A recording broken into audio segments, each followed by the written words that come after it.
It's a blessing time. Blessing time because as we give, we are blessed. Lalo na kapag sinusunod natin ang salita ng Diyos. Sabi nga ng salita ng Diyos dito sa Isaiah, Kabanata 1, talatang 19. Sabi niya po rito, dito po sa Isaiah 1:19, kung kayo'y kusa at magiging mga sunurin, kayo'y magsisik kain ng butil ng lupa. Sabi nga, if we are willing and obedient, we will eat the best from the land. Kaya po, kung kayo ay magiging masunurin sa pagbibigay, tayo po ay magsisikain ng butil ng lupain. Kaya po, maging masunurin tayo. Sabi nga, bigay po natin ang buong ikapo sa lahat ng mga kinikita natin, sa lahat ng dumarating na pagpapala sa atin. Iset aside na po natin ang ika-10 bahagi para sa Panginoon. Dahil yun ang sinabi niya dito sa Malakyas, Kabanata 10.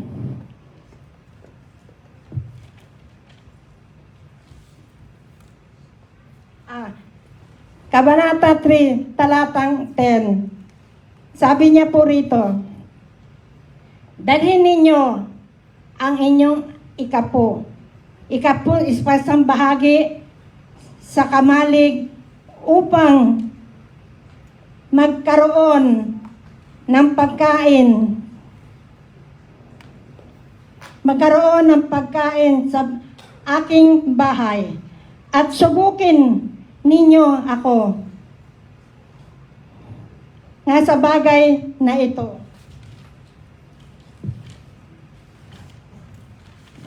Sabi ng Panginoon, subukin daw po natin siya.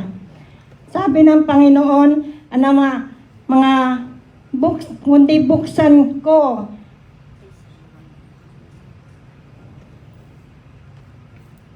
kung hindi ko bubuksan sa inyo ang mga dungawan sa lahat sa langit at ihuhulog ko sa inyo ang isang pagpapala na walang sapat.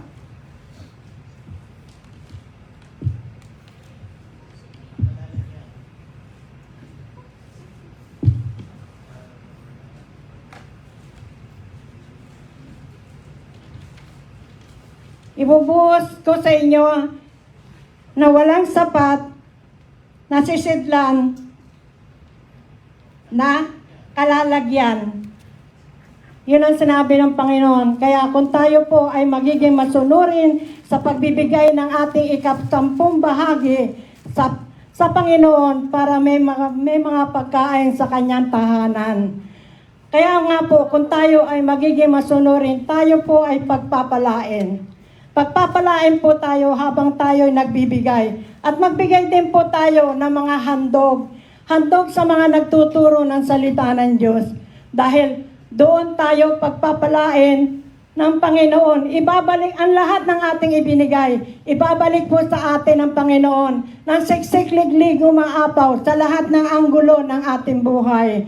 At tayo ay maging masunurin sa pagbibigay ng ating ika-10 bahagi. Dahil yun po ang kanyang utos. Kapag po ay naging masunurin tayo sa pagbibigay ng ating ika-10 bahagi, tayo po ay pagpapalain dahil tayo ay naging masunurin.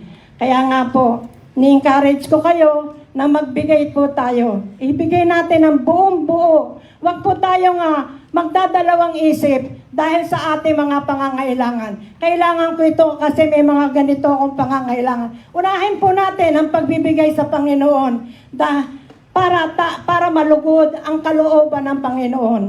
At pag tayo ay nagbigay ng mga love offering sa mga nagtuturo ng salita ng Diyos, tayo po ay lalong pagpapalain. Ibabalik niya yon sa atin ng siksik-liglig, umaapaw sa lahat ng anggulo ng ating buhay. Maraming pong salamat. Itaas po natin ang ating ikabuhat handog.